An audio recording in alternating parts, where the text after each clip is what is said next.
No, the Prime Minister won't be included. We'll include him after he ceases to be a Prime Minister. But then a logical question which people are asking is, if prima facie a Prime Minister at a given point is questionable and corrupt, he should be allowed to complete his term and be made accountable only afterwards. The world's largest democracy must then suffer a corrupt Prime Minister. He must be checked there and then. He must not be allowed to be in office even for a single day if there is a serious stigma on him. But you came out with this formulation. A more reasonable formulation, I'm not saying this was the NDA's formulation, it was the NDA government's formulation, which was cleared by a standing committee headed by Mr. Pranab Mukherjee. And that formulation was, the Prime Minister will be included. Some functions which impinge on national security, public order, those would be outside the sphere. And any reasonable activist that I have spoken to in the civil society says, well, to that exclusion in the interest of national security or intelligence activities where agencies report to the Prime Minister, you can keep them out. But in the matters of commercial contracts or any other form of dubious conduct, a Prime Minister at a given point of time should be included. Judiciary. What you are now willing to concede is what we have been saying from day one. Judiciary can't be covered by this Lokpal. Judiciary should be covered by a Lokpal, by another alternative mechanism. We called it the National Judicial Commission. Some people say they want to strengthen the Judicial Accountability Bill. I don't know what shape it will eventually take. But these are all areas on which, just 5 more minutes, sir. We will have lunch after the Honorable LOP concludes. Now I find there is a difficulty. Grievance mechanism, whether it should be in Lokpal or it should be in a separate bill. The Bihar government has come out with this legislation. Madhya Pradesh has come out with this legislation. They are working out the mannerism of starting this mechanism.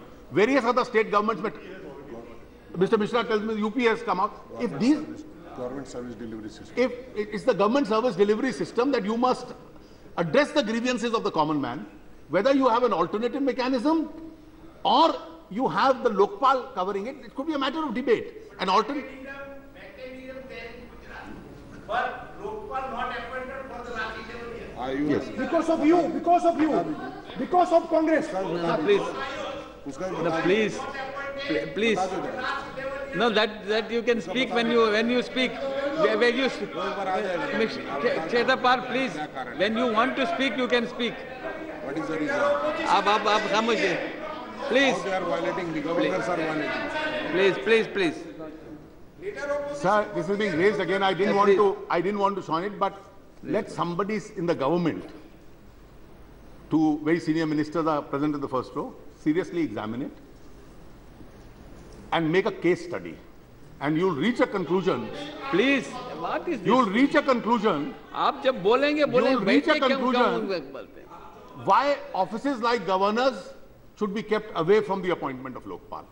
You find efforts being made to appoint a Lokpal without involving an elected government. We don't even want that situation to come. So let Mr. Krishna is there, Mr. Kamalnath is here. Let them examine it rather than any side comment on this.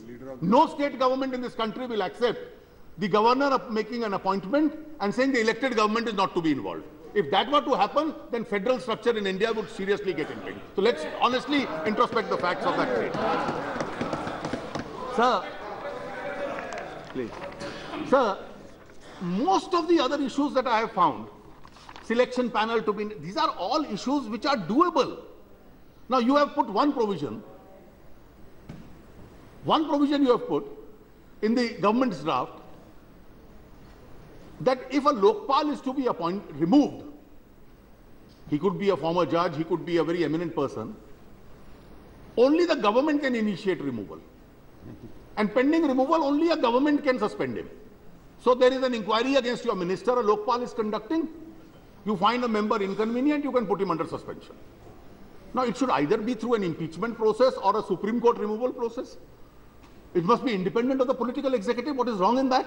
Is that an issue on which you enter into a confrontation with the civil society activists? The suggestion being made is eminently reasonable.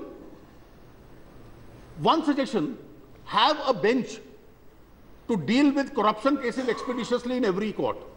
All of us should immediately agree to this. Increase the number of benches. Whistleblowers who complain to a Lokpal must get protection. Now, these are not areas where there should actually be two views even between political parties. A whistleblower in any system must get a protection. One of the grievances they have, and please consider this, and there must be some internal audit in the government as to how these provisions came in. If a man files a complaint to a Lokpal and the official is held guilty, he can be sentenced for a minimum of 6 months, maximum of 10 years. So the corrupt officer will get 6 months. Minimum of 2 years to 6. Now, if your complaint turns out to be false, the complainant goes in for a minimum of 2 years imprisonment. Go up to 5 years. So the punishment for filing a complaint which turns out to be incorrect is more than the punishment to be inflicted on the official held guilty. So do you seriously expect anybody in this house or outside the civil society to accept these kind of provisions? Therefore, sir, these are areas where you can, the government, now you must never legislate in haste, and at least never legislate in anger. There is one provision because you had a problem with some civil society activists whom you first tried to bring in for a dialogue and then asked them to broke off with them. So the minister's draft which has been introduced has a provision, all non-government organizations will be covered by Lokpal. So they said if it receives government funding, it should be covered by Lokpal. Now what is the effect? Somebody is running a school, somebody is running a temple committee, somebody is running a gurdwara, somebody is running an orphanage. They don't take government funds. You make the government intrusive, and every NGO, now this was only as a teaser to them, that ministers decided to act in anger and provide for a bill that every NGO in this country will be now accountable to a Lokpal. Now you may not like those NGOs, I may not like some of them, but you can't have a provision where somebody has nothing to do with government. Then why leave it to Lokpal? Then say Lokpal will also investigate political parties. Therefore, the government bill requires a serious relook.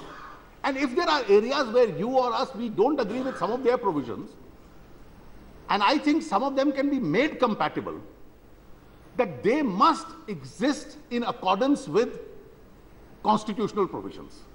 This bill can't have a provision which violates the Constitution. Therefore, all provisions, whether in your draft or any other draft by any of the NGOs which is there, must be constitutionally compatible.